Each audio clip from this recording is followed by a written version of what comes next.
kalau boleh saya simpulkan, Yesus menurut Anda bukan Tuhan sang penguasa semesta, bukan ya? Berarti sekedar pemimpin umat di bumi, begitu? Ustadz, tidak ada definisi Tuhan yang artinya itu pencipta langit dan bumi, Ustadz. Rob itu, Tuhan itu definisinya adalah seseorang atau sesuatu yang kepadanya kita menaklukkan diri. Tuh, berarti Yesus menurut Mas Edis sama seperti status Robbi yang bermakna raja di surat Yusuf. Bapa di sorga juga statusnya begitu, sama juga. Sama. Bukan cuma Yesus aja, Bapa di sorga juga statusnya juga Rob yang seperti itu. Karena definisi Rob itu ya itu. Berarti Bapak di surga pun bukan penguasa langit dan bumi. Nggak berat ini definisinya. Kan ketika kita menyebut Yesus sebagai Tuhan, Bapa di surga sebagai Tuhan, itu sebenarnya sama kayak begitu loh Ustadz. Jadi Yesus itu Rob kami, Bapa di surga juga Rob kami. Begitu. Paham. Maksud Anda, kata Tuhan yang disematkan kepada Yesus bukan Tuhan penguasa, tapi hanya sekedar pimpinan di bumi, gitu. Emang definisi Tuhan itu apa? Nah, kan gini, Anda bertanya ke saya, seolah-olah Robbun itu ada yang manusia, ada yang sang penguasa segalanya. Nah, itu sama tergantung seperti kami. Rob itu siapa dulu gitu. Tunggu dulu. Ini saya perjelas dulu. Anda mengatakan sama seperti kami, Ustaz. Mengatakan Yesus itu sebenarnya Tuhan, Bapa Allah Tuhan. Berarti, kalau boleh saya simpulkan, Yesus menurut Anda bukan Tuhan sang penguasa semesta, bukan ya? Berarti sekedar pemimpin umat di bumi, begitu? Ustadz, tidak ada definisi Tuhan yang artinya itu pencipta langit dan bumi, Ustadz. Rob itu, Tuhan itu definisinya adalah seseorang atau sesuatu yang kepadanya kita menaklukkan diri. Tuh, berarti Yesus menurut Mas Edis sama seperti status Robbi yang bermakna raja di surat Yusuf. Bapa di sorga juga statusnya begitu, sama juga. Sama. Bukan cuma Yesus aja, Bapa di sorga juga statusnya juga Rob yang seperti itu. Karena definisi Rob itu ya itu. Berarti Bapak di surga pun bukan penguasa langit dan bumi. Nggak berat ini definisinya. Kan Rob juga. Kan disebut Rob juga. Begini loh Ustadz, kita itu bukan membicarakan sesuatu yang di luar yang sedang kita bahas. Definisi Rob atau definisi kurios adalah apapun yang kepadanya kita menaklukkan diri. Begitu loh. Berarti Bapak di surga dan Yesus bukan penguasa dalam konteks disebutan Rob ya? Siapa bilang? Ini makanya saya bilang diskusi kita ini agak sulit gini. Biar Ustadz paham yang ada di dalam kepala saya. Gini loh. Kalau Ustadz tanya sama saya, atau sebenarnya pengertian Al-Quran sendiri, setan itu bisa jadi robnya seseorang nggak? Bisa. Bisa. Makanya sekarang itu tergantung apakah kita menjadikan dia sebagai rob kita gitu loh. Makanya sebenarnya begini Ustadz, apa yang saya temukan dari Al-Quran dan yang saya temukan dari Al-Quran dan Alkitab itu sebenarnya ya sama aja. Bahwasanya seseorang itu kalau dia mau jadi orang yang Kristen sejati, dia itu harus mengambil Bapa di surga sebagai robnya dengan perantaraan firman-Nya atau anaknya yang diutus ke dunia, dan juga dengan perantaraan Roh Kudusnya. Jadi Yesus dan Roh Kudus itu rob yang datang daripada Bapa di surga. Jadi dengan menjadikan Yesus Tuhan, dengan menjadikan Yesus Rob, itu tidak menjadi kemusyrikan seperti yang ada di pikirannya orang Islam. Karena orang Islam sesungguhnya melakukan hal yang sama. Mereka menjadikan Muhammad, mereka menjadikan Muhammad sebagai Robnya. Bagaimana cara umat Muslim menjadikan Muhammad sebagai Robnya? Dengan cara tahluk, patuh, taat kepada Muhammad. Makanya ketika Muhammad berkata, orang Muslim harus berseru sami'na wa ata'na. Kami mendengar dan kami taat. Intinya sama aja kok. Jadi intinya Islam menuhankan Allah dengan perantaraan Muhammad, Kristen menuhankan Bapa di surga dengan perantaraan Yesus dan Roh Kudus. Selesai diskusi kita. Silakan. Berarti kalau boleh saya simpulkan begini Mas Edis. Islam menuhankan Allah melalui jalur Nabi Muhammad. Berarti apapun yang diperintahkan Nabi Muhammad itu statusnya diperintahkan oleh Allah. Betul. Nah, pandangan Islam Mas Edis, Allah ini sang penciptanya. Nabi Muhammad adalah wasilahnya. Nah, Kalau memang sama seperti itu, berarti pemahaman Mas Edis di dalam kekristenan adalah Bapa adalah sang penciptanya, Yesus hanya seorang utusannya. Tidak ada bagian dari Bapa, tidak disebut sama seperti Bapa, tapi dia hanya pemimpin yang diperintahkan untuk mengabarkan saja. Betul seperti itu berarti? Nggak betul juga. Tuh, gimana kok gak betul? Katanya Ya, karena apa? Karena begini, kita itu gini, Gimana sih? yang sering kita salah ini pahami antum itu sudah gini hampir loh. dari Islam loh sekarang. Begini, yang sering kita saling pahami, yang salah pahami itu kita tidak bisa membedakan sang pencipta dengan Tuhan gitu loh. Gini, Ini antum makanya sudah begini hampir Ustaz. jadi orang Islam barusan. Dis. Gini Ustaz, Hampir biar sedikit lagi enak lewat. kita Yusuf Ustaz Yusuf Yuwafi. Bisa nggak seseorang ganti sang pencipta? Gak bisa, Nggak bisa. Bisa nggak seseorang ganti Tuhan? gak bisa. Nah, ini makanya kita debat kusir. Padahal di dalam Al-Quran orang itu bisa ganti Tuhan. Makanya ada orang yang Tuhannya itu bukan Allah. Yang Tuhannya itu adalah hawa nafsunya. Yang Tuhannya itu adalah patung. Yang Tuhannya itu adalah ulama. Makanya ganti Tuhan itu bisa, tetapi ganti sang pencipta tidak bisa.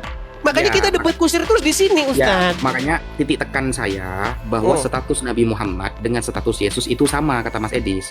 Jadi dia ini hanya sebagai Pengertiannya, hanya bukan statusnya yang sama, pengertiannya sama.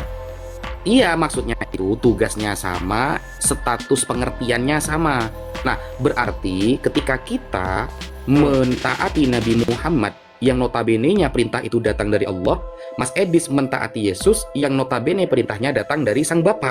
Bapak di Nah, surga. Berarti Yesus dengan Nabi Muhammad adalah utusan Sang Pencipta.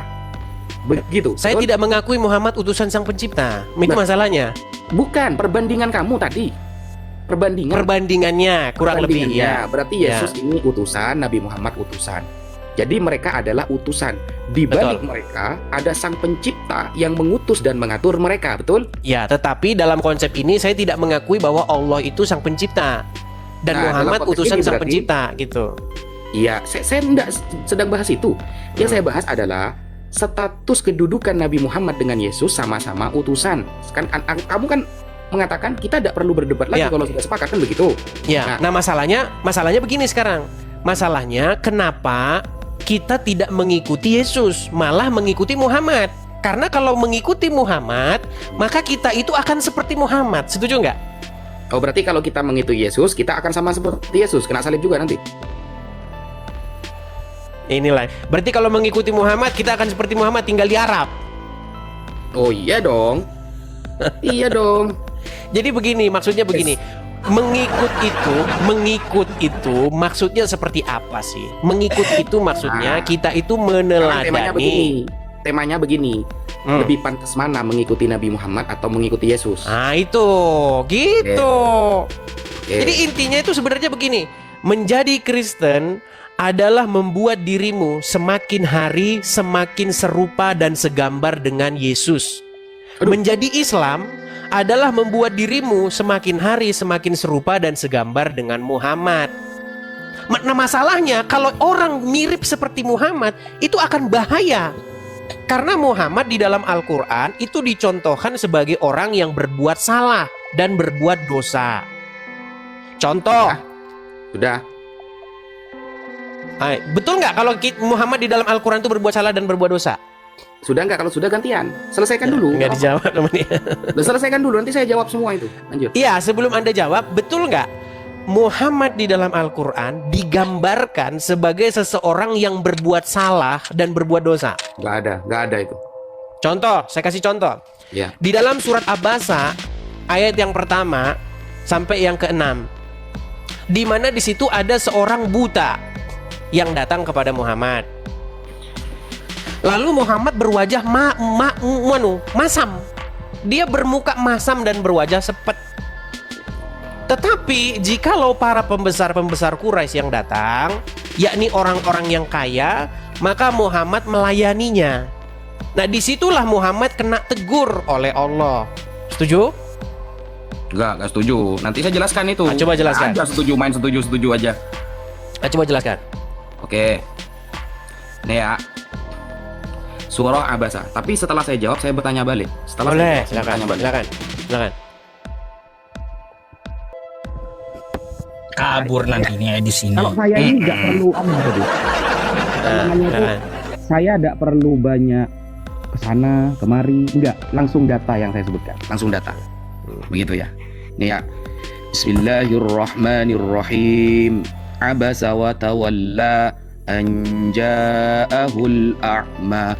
Saat itu wajah Nabi bermuka masam ketika ada seorang buta yang mendatanginya. Nah, kenapa wajah Nabi bermuka masam, Mas Edis? Apakah karena yang datang adalah orang miskin? Bukan pembesar Quraisy orang kaya? Oh, tidak Mas Edis. Coba kita sebutkan. Ini ya, Abasa wa tawalla. Wahua, siapa? Aktor yang buta itu siapa? Namanya Ibnu Ummi Maktum. Namanya nih yang datang kepada Nabi nih. Wasmuhu Abdullah bin Syurah bin Malik bin Rabi'ah Al-Fihri. Itu nama panjangnya. Beliau datang min Bani Amir Bani Lu'ay. Dia datang dari Bani Amir Bani Lu'ay. Wa dzalika annahu ata Rasulullah. Saat itu dia mendatangi Rasulullah. Wa huwa yunaji Utsbah bin Rabi'ah wa Aba Jahl. Dan dia ingin mengutarakan tentang Utsbah bin Rabi'ah dan Abu Jahal bin Hisham. Nah, kemudian apa? Kan Nabi Muhammad di sini masmahum. Kemudian beliau Rasulullah mendoakan kepada Allah agar mereka itu menjadi umat Islam. Faqala Ibnu Ummi Maktum, Ya Rasulullah, wahai Rasulullah, akri'ni wa 'allimni mimma 'allamakallah. Berikan aku pengetahuan tentang apa yang telah Allah ajarkan kepadamu. Faja'ala yunadihi wa yukarrirun nida. Dia berkali-kali memanggil Nabi, berkali-kali. Wala yadri annahu muqbil ala ghairihi hatta karahiyatu fi wajhi Rasulillah liqat'i kalamihi. Karena dia berkali-kali memanggil Nabi dan memotong ucapan Nabi sampai menyebabkan wajah Rasulullah tidak ini ada dalilnya nih. Wa yukarrirun nida. Memanggil Nabi sampai menyebabkan wajah Nabi nggak enak kepada dia. Liqat'i kalamihi. Ini ya ada lafal liqat'i kalamihi. Mana tadi, guys? Karena dia memotong-motong pembicaraan Nabi, bukan karena dia adalah orang miskin, dia adalah orang kaya. Oh, bukan ya, saudaraku, bukan. Jadi jangan ngarang-ngarang cerita. Tampilkan Macet-macet. Putus-putus, Ustaz. Walaupun udah dipanggil gurunya Yusuf PE, tapi masih babak belur juga. Gak apa-apa. Nah, nih Okay. ya. Ini tunggu dulu, saya mau tanya balik. Enak aja nanya terus. Nah, tunggu. Nah, ini ya, liqat'i kalamihi karena memotong-motong pembicaraan. Sekarang saya tanya kepada Mas Edis. Ya. Sekarang saya tanya ke Mas Edis. Nih. Misalnya begini.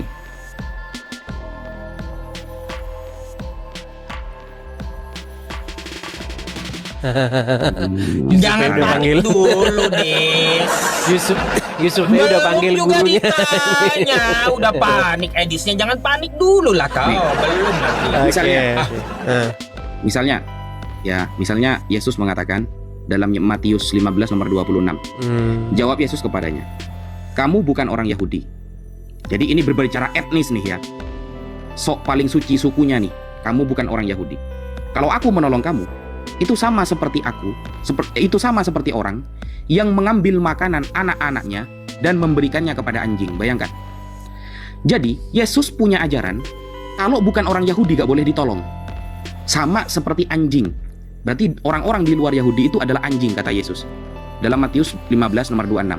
Apakah seperti ini ajaran kasih, Mas Edis? Baik. Kalau bukan orang Yahudi berarti gak boleh ditolong dan statusnya sama seperti anjing. Bayangkan. Baik, pertanyaan yang bagus ya. Baik. Nih kalau Jelasin gini kan lah. diskusi cakep. Ini diskusi mantap kalau begini. Jadi kita itu berusaha membangun komunikasi yang baik ya, biar Islam dan Kristen itu enak diskusinya, nggak maki-makian. Udah bosan lah kita dengar maki-makian. Baik, pertanyaan yang bagus ya. Pertama saya tanggapi dulu yang Al-Quran tadi. Begini, di dalam surat Abasa ayat yang pertama tadi, itu tidak ada ayat Al-Quran menyebutkan bahwa orang tersebut memotong-motong omongan Muhammad sampai membuat wajah Muhammad bermuka masam.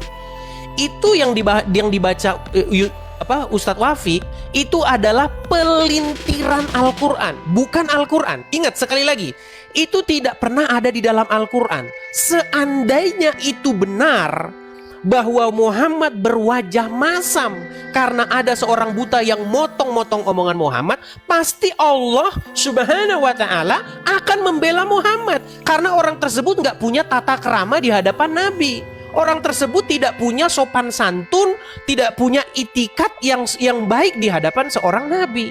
Pasti Allah akan membela Muhammad. Tetapi ayat Al-Quran berbunyi bahwa itu dikontrakan dengan seorang kaya.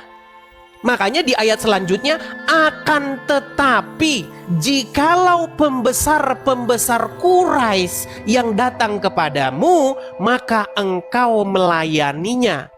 Makanya di dalam ayat tersebut dikatakan, dia Muhammad berwajah masam dan berpaling ketika seorang buta datang kepadanya. Ayat keempatnya, ayat ketiganya, tahukah kamu bahwa barangkali ia ingin membersihkan diri? Ini udah ada klarifikasinya. Nggak ada di sini dikatakan dia datang kepadamu untuk memotong omonganmu, nggak ada. Di sini jelas loh. Tahukah kamu barangkali ia ingin membersihkan dirinya dari dosa, atau ia ingin mendapatkan pengajaran, lalu pengajaran itu memberi manfaat kepadanya. Nah, ini aslinya, ini Al-Qur'annya, bukan pelintiran yang dibacakan oleh Ustadz Wafi tadi. Lalu dikatakan di ayat 5-nya, adapun orang-orang yang merasa dirinya serba cukup, maksudnya adalah pembesar-pembesar Quraisy yang orang kaya, serba cukup punya duit, maka kamu melayaninya. Nah, ini sebenarnya Al-Quran ini membongkar sosok Muhammad yang membeda-bedakan orang. Kalau sama orang miskin, ibarat kata begini, sekarang banyak ustadz, banyak pendeta, pastor yang mata duitan. Kalau jamaahnya miskin, nggak punya duit, susah itu dihubungin, nggak bakal ada waktu. Di mana Pak Pendeta, di mana Pak Ustadz, tolong Pak Ustadz begini, sibuk. Tapi kalau orang kaya, jamaahnya kaya, dia siap. Nah, ini sosok Muhammad digambarkan yang seperti itu. Makanya kita itu tidak boleh mirip dengan Muhammad. Kita harus mirip dengan Yesus. Kemudian, masalah Matius tadi. Di situ kalau kita baca konteksnya, itu adalah peristiwa di mana seorang perempuan Kanaan datang kepada Tuhan Yesus. Dia memohon kepada Tuhan Yesus sesuatu. Harus dibaca sampai selesai loh. Baca sampai selesai. Terima kasih. Ketika kita membaca itu secara utuh, di situ perempuan Kanaan itu meminta sesuatu kepada Yesus, tetapi Yesus mencobai perempuan Kanaan itu dengan kata-kata seperti ini. Tidak baik memberikan roti yang diperuntukkan untuk anak-anak lalu melemparkannya kepada anjing. Itu adalah sebuah perumpamaan.